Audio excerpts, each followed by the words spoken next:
Happy Friday, everyone. This is Sue Tetzlaff with Capstone Leadership Solutions, coming to you from sunny Sault Ste. Marie, Michigan. It's a beautiful Midwest summer day here. We are on part 3 of a series, a 4-part series on being stuck, stalled, or settling. So I'm going to recap just really quick, part 1 and 2, and I mean really quick, is that the kind of underlying premises of this is that, whatever your current state is, wherever you are, there's likely this place out there of where you'd like to be, right? So it might be in your life, it might be in your department, it might be in your organization, might be all of those things. So there's the current state, there's a desired future state, and then there's this gap in between. And you might be stuck or stalled in the current state, not moving close to that future state, or you might be somewhere in that gap, dabbling a little bit, or stuck right there. Like you started, but you got stuck and you're not where you want to be. So there's all sorts of reasons why that happened. And in part 1, we kind of broke that down into 2 groups. One is that, usually there's an element or could be an element of skill set that's missing to move you from here to here. So it could be a skill set issue that causes you to be stuck. And oftentimes in very complex, transformations from current state to future state, it may require, getting help from somebody who knows and has the skill set, right? So that could be like building a new building. You may not know how to do that, but if you want to get unstuck, you hire somebody that does know how to do it. So skill set is certainly one of them, but it's not the big one. The skill set, reason why we get stuck is probably the easiest to overcome because likely there's somebody out there with a skill set that could help. But the other is mindset. So, and that could even prevent us from seeking out the help from somebody skilled. So the mindset thing is really the bigger trap. And so I broke that down into mainly 2 main reasons why, we fall into these mindset traps. Usually it's got some sort of fear base to it. And that's usually very, deep in our consciousness, even unconscious, that we don't even realize that we have this fear of failure, even fear of success, etc. Or also this feeling, mindset feeling of unworthiness. So we talked about that in part 1. And then these 3 mindset traps where these stories, it kind of manifests themselves into 3 stories we tell ourselves, which really become excuses and traps that cause us to get stuck or to settle for less than what could be, is that 1, the story that we can't afford it. So in the part 2, if you didn't watch that, I tried to blow apart that mindset that it's not really, real. In a lot of cases, it's a mindset trap. It's an excuse we tell ourselves that we can't afford it. Okay. And then today we're going to talk about competing priorities. So we can't do it because there's all this other stuff to do. So competing priorities becomes this mindset trap that causes us to stay where we are because other things, take our time and energy and attention and focus. And then next week, we're going to talk about the mindset trap of maybe you don't feel supported to be able to do it. And, I don't have the support to do it. So, but today we're going to talk about the mindset trap of competing priorities. Well, the reality is there's always going to be a lot more things we could do than what we can do, right? I mean, no matter what it is. I mean, you go to buy toothpaste and there's so many choices, right? There's so many competing priorities for which one we buy. When you're setting up a strategic plan for an organization, there's a plethora of things they could do, right? There's never, not more choices than there are, and priorities. Like, so it could be, there's just so many options, right? So there's always going to be competing priorities. It's a reality, right? There's always going to be lots of options, lots of choices, lots of priorities out there. So sometimes we get overwhelmed with that, right? So where this really comes in being stuck or stalled or settling less than where you want to be, whether it's personally in your life, where you want to take your department, where you want to take your organization, is that we get into this trap of I'll just call it indecisiveness. So when you have lots of choices, you need to decide. When you have lots of priorities, you need to decide. So if you fall into this trap, it's a trap of indecisiveness, right? So the first part of that is, really deciding who has, or understanding who has decision-making rights. So think about that. Who has the right to make the decision? Who has the right to make the choice of what is going to be a priority? Okay, so if we're going to make a short list of priorities, or even declare one priority, who has the decision-making rights? And if it's a decision for your life, it's you, right? It's you. You don't get to or have to defer that to anyone. It's you. But we can fall into the trap that, somehow we don't have the right to decide, okay, about our life. So again, out of fear and feeling of unworthiness, those kind of things are simmering under there, and they get us in this trap of indecisiveness and convince us that we don't have that decision-making right. And I'll give an example later about that. Also, if it's about a department or an organization, there might be a lot of confusion about who has decision-making rights. I assess this in some organizations, maybe in parts of it or in total, is that there really isn't a clear, decision-making right kind of progression or decision, clarity. So people don't know who gets to make the decision.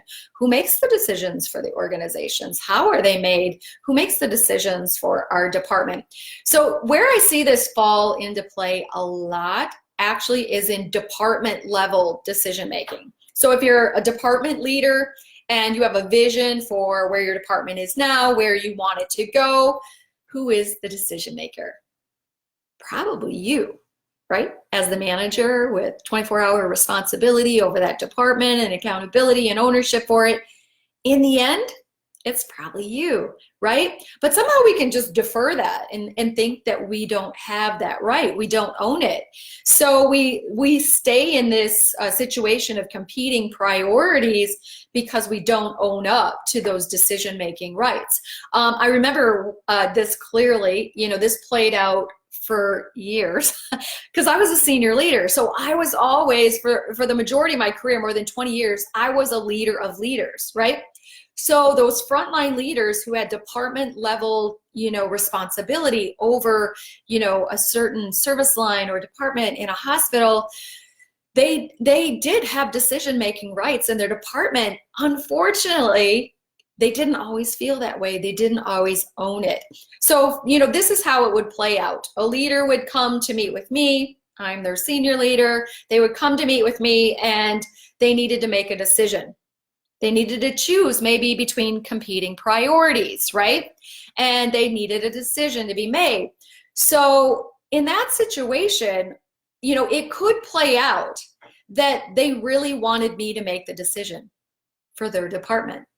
They would present it to me, what should I do? But guess what? It wasn't my decision to make. It was theirs. So how this would play out is I would walk them through what are all the options you considered, what are the pros and cons of that option, what happens if you delay a decision, what happens if you move into it too quickly without thinking about it, like what are your options, what's your best choice, what do you think you should do, when do you think you should do it? So I would just facilitate their decision making versus make the decision for them, right? And thankfully they brought it forward, right? Because otherwise they could have been sitting there in indecision, not bringing it forward, not making the decision. So at least they brought it forward of, hey, I've got a decision to make, or a decision that needs to be make it for me, right? So I would really, I have this mantra, solve problems at the lowest possible level with the least amount of bureaucracy and paperwork. I believe that to be true with decision making, right? So make decisions at the lowest possible level with the least amount of bureaucracy and paperwork. But the thing that does there is once a decision is made and you are the decision maker, you realize you are, and you make that decision, then you can own it, right? And you get unstuck and unstalled because you're not indecisive. You made a decision. When I left my job at War Memorial Hospital after over 20 years, a lot of staff made a video for me where they recorded, comments that they wanted me, just stories that they told about our time together, working together. And one in particular that stands out to me is Lacey and Nicole, who were the med-surg leaders at the time, and they admitted that it took them more than one take on this video to say exactly what they wanted to say. But their point is that for a while they were very frustrated with me as their leader because I wouldn't make decisions for them, because they knew I knew the answer. That's what they would say. I knew she knew the answer, but she made us walk through the process, make the decision, own the decision, right? So that fear thing can play into that, because if I made the decision for them, it takes away their fear of people going back, that was a bad decision, now we can blame on. When you own your decisions, that's gone. So oftentimes people get stuck or stalled in decision. So they're indecisive. And a problem with that is that they want to defer the ownership of that decision, or they don't believe it's their decision to make. So that is a mindset trap. Clarity needs to be gained around that, but it certainly is one of those things. Without a decision, and it takes decisions to move forward, right? You don't go from where you are now to where you want to go without making some big decisions, some big commitments, even small ones along the way. So indecisiveness is a mindset trap, and it usually plays out in who owns, who gets to make the decision, and do I even want to be bold enough to take on my ownership rights of those decisions, okay? So own your decision-making rights. Don't defer them to others. That's tip number one to get unstuck. Make decisions, own decisions, know that it's your decision to make. So the other thing about indecisiveness that plays into being stuck or stalled is not making a decision on what's a priority, right? So now we're talking about competing priorities here. So not making a decision about what is a priority is the trap. Not gaining that clarity, not making the decision of what is a priority. So think about that. If you don't make a decision about what is a priority, then you fall into everything as a priority. How well does that serve you, right? How well does that serve you if everything is a priority? You're going to move millimeters towards many things, or maybe not move at all, right? When everything is a priority. So when everything is a priority, nothing is a priority. It could play out as the inability to say no, right? Being indecisive and just saying yes to everything. And that's your default because you didn't declare those priorities. So then everything's a yes, right? Everything's a yes. Then you have too many priorities. That plays into inability to set boundaries. So also it can, if you want to get back to just like even how I teed this up, that there's a current state where you are and a future state where you want to go. If you haven't clearly defined that future state of what you want it to be, then, even by doing that sets the priority. Like, so what do I want that future to look like? If you're really clear on that, you're going to have to make decisions about what are the priorities. It can't be everything, right? It can't be everything. So what is it going to be? That better future state? What specifically is it? And that's where you can gain clarity and make decisions about that. Then all those other decisions that get you to that get a little easier, right? I'll give an example about, really being able to set your priorities and how it can guide how you say yes or no or make decisions about other things, right? So if you get very clear on your boundaries, on what you're going to say yes to, what you're going to say no to, when you do that, it makes every decision easier. So I'll give a really simple example. So when I was this was years ago. I mean, I was just starting out in my career. I was a young mother. I had my first job. Part of that job, I was responsible for volunteering in the community. Also, philanthropy and donating, became something that played on my heart. So deciding where I volunteered my time and who I donated my money to was a decision I now had to make, right? Because now I'm an adult and I'm a wage earner, and now I have, a role where I should be involved in my community and give to others. So I started to think about that, and you could imagine that people come at you, right? You got lots of people that want you to donate your time, donate your money to them, right? There's so many great causes out there. There's so many choices. So can you say yes to everything? No, you have to decide and have clarity and know what your priorities are. Then it makes the yeses and no easier. So I read this in a book. It was actually from a pastor's wife who ended up, she didn't work. She stayed home, was the wife of a pastor, and she ended up getting burnt out, actually ended up in an inpatient psych unit because she was so fried, burnt out from being, a volunteer, right? Because she said yes to everything. She said yes to everything because she assumed she's a pastor's wife. She doesn't work. She should just say yes to everything. So what she learned in that was she needed to set her priorities. What would she say yes to? What would she say no to? Take away that competing priority. Take away that overwhelming feeling that there's so many competing things, and make a decision and commit to what it is. And when I read that, I did that in that moment. That is one thing that I just started after I read that book, is I picked specifically what are the causes that I'm most passionate about, that I'm going to volunteer my time and my money for. And sometimes those change over time. I re-ask myself that question, has that changed? Right? Has that changed? And then I commit to that. Then every time somebody approaches me and asks me to donate money, I can say, my 3 causes are this. I'm sorry, my answer is no. Or if somebody wants me to volunteer my time, these are my 3 priorities where I volunteer my time. I'm sorry, that your cause is not it. My answer is no. It becomes so easy to eliminate competing priorities when you clearly decide what your priorities are. Okay, so that's true in our life. It's true in our departments that we lead. It's true in the organizations we lead. There's big companies like Apple that say no to more things than they say yes to. There's a lot of great ideas, great things out there that they say no to because they know that less is more. Clarity, deciding on what is the most important, allows them to go farther, faster, to not be stuck and stalled, not be spinning their wheels towards a million things. So indecisiveness and lack of clarity about what your priorities are will always cause you to have this sense of competing priority, and it will be a self-imposed stop and disallow you from moving towards big goals, right? Making big steps towards big goals.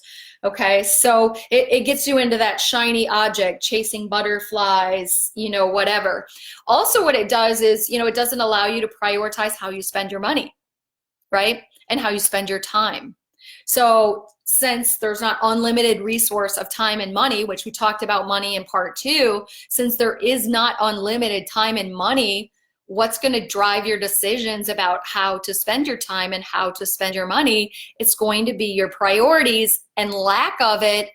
The default is you're going to spend your time in the whirlwind, just humming along day-to-day operations, current state, keep it humming as is, not going towards the future.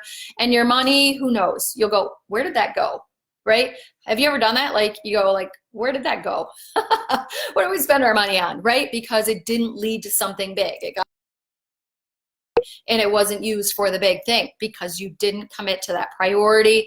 And without that commitment, you don't make good decisions about your time and money, right? You go by default, which is just day to day, nickel, dime, nothing, towards the big thing. So the big lesson here is to pick and provide that clarity, make the decision. Less is more. Everything can't be a priority. make the decision, and everything gets easier. It gets easier. So, I had this, and I'm not, an expert at this, I don't live this perfectly myself.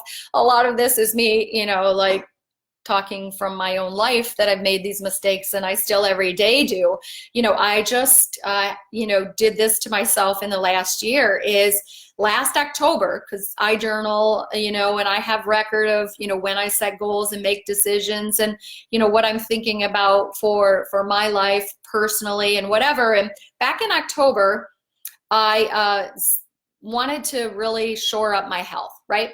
And I started to like vision, my health goals of where I wanted to be, in the next year or so. Okay. So that was October. But I really didn't make a decision, and I didn't commit. You know what I did? I got stuck in a story I was telling myself about competing priorities. I was telling myself a story that I had to spend more time at work, and therefore I didn't have time to take care of my health. I let that story just percolate and escalate and cause me to be stuck and stalled in my health goals. I really did. And so the story I'm telling myself is, if I take time to exercise, if I take time to prepare healthy meals, if I take time to meditate, that when I do those things, it takes time away that I could be working. Yes, that's what I think. That was the story. Competing priority: work, my health. Work, my health. So I stayed in indecision on that.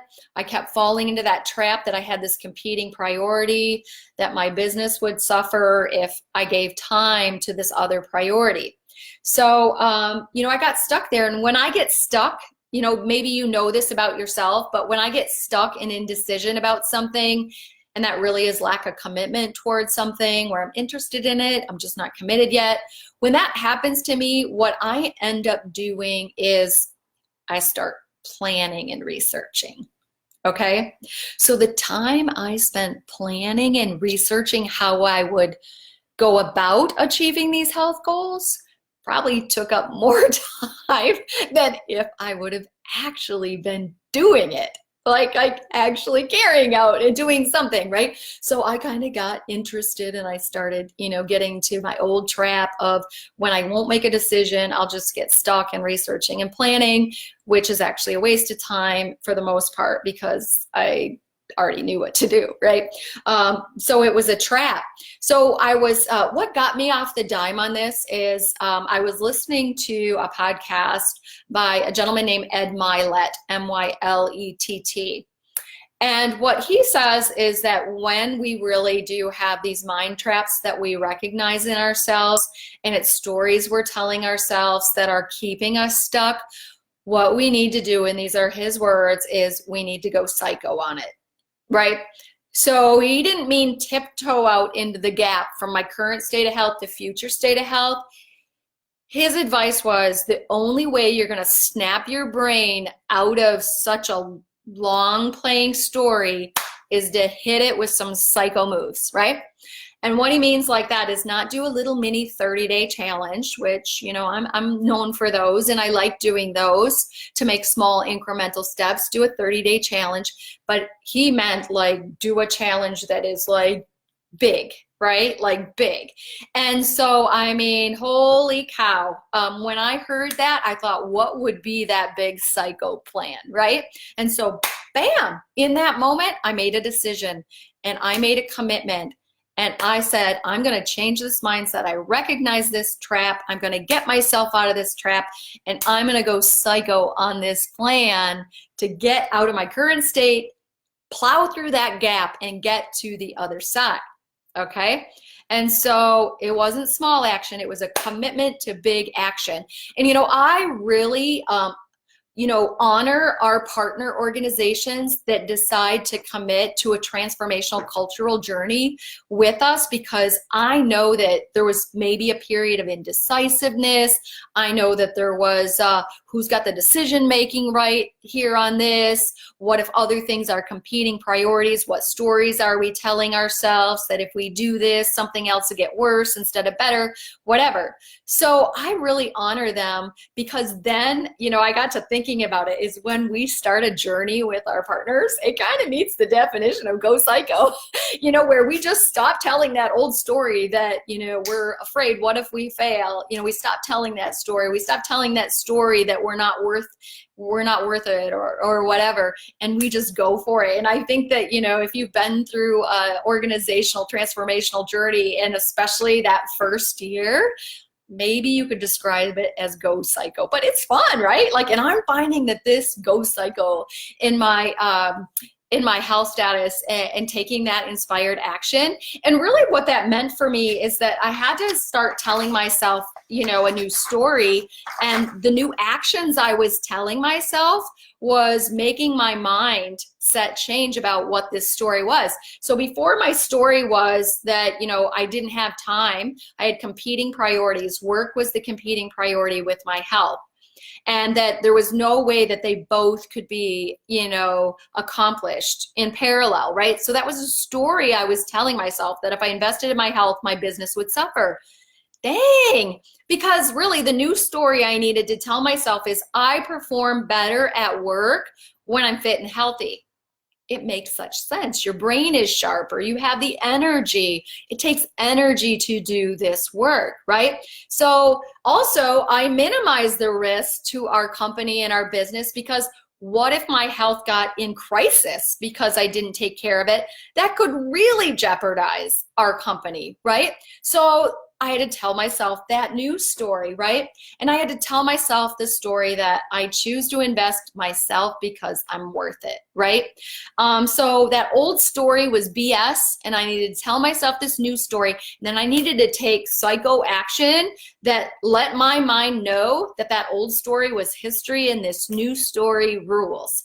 So I parallel that with the story that our partners, that, they make that decision and they start telling themselves a new story that greatness is possible, right? That mediocrity can be replaced by greatness, and that it can be fun to get there. It really can, because being stuck and settling and being indecisive is not fun. It's not enjoyable, right? So another way that I carry this out in my life is that every year, people set New Year's resolutions. That's a pretty common thing. But my husband and I, have this special date. It's usually not on New Year's Eve. It's usually a little bit before or after because of our schedules. But we always talk about what are the 3 things in the last year that are really weighing on us, holding us back, holding us down, that we wish was better, but we really haven't taken action on. And that we want by next New Year's Eve to say that doesn't weigh us down anymore. We made decisions, we took action, and it's gone, right? It's gone from our life. So maybe some new things but we make that decision, we make that commitment. And then as we have to make other decisions throughout the year, it just gets easier because you just make them in alignment with that decision that you made on New Year's Eve. So making a decision is actually the number one thing you need to do to get unstuck, is just decide and commit. And then when you declare it to somebody, it even makes it so. There's a quote that says, not making a decision is actually making a decision, right? And it's a decision to stay the same. And I'm going to end on a really personal story that many of you probably have not heard, because kind of a private, very private person, and don't tell a lot of personal stories unless they're work related. But 29 years ago in June, I left an abusive relationship. And I left with 2 little kids, and I went into hiding for 3 months. And that was a huge decision to make and execute, was to decide and to realize that I was the decision maker, and that I had decision making rights, and that yes, there was fear of what he would do if he found me, fear of, can I raise 2 kids on my own, fear of all sorts of things, finances, etc. And I had to realize that I had decision-making rights, that nobody else had those for me. And there was an amazing lady. She was the director of utilization management at a hospital where I was interning and working for the summer. And she came up to me and she realized the situation I was in somehow. And I think she realized it because she too had been in a similar situation. And she said to me, could you imagine spending 10 more years like this? And my answer was, no, I can't imagine spending 10 more years in this current state. And she said, then why spend one more day? I left. That day, I left. And I thank her for kicking me in the butt and reminding me that I had decision-making rights, and that staying in indecision about where I am now and where I want to be, that I was just stuck. And it wasn't pretty, right? And maybe that's not, maybe you're not stuck in such a horrific situation, and you might think it's minimal in comparison. But anytime you're stuck, think about, is it because I'm not owning my decision-making rights? And ask yourself that question. Do I want to be stuck here for 10 more years? Do I want my department, do I want my organization stuck here for 10 more years? And if the answer is no, then why spend one more day not making that decision? So as usual, our mantra is just start. And today's, just start is just start by making a decision. Owning your decisions, owning your decision-making rights, and then just start. It gets easier when you make the decision. Bless you all, and I'll see you next week on part 4.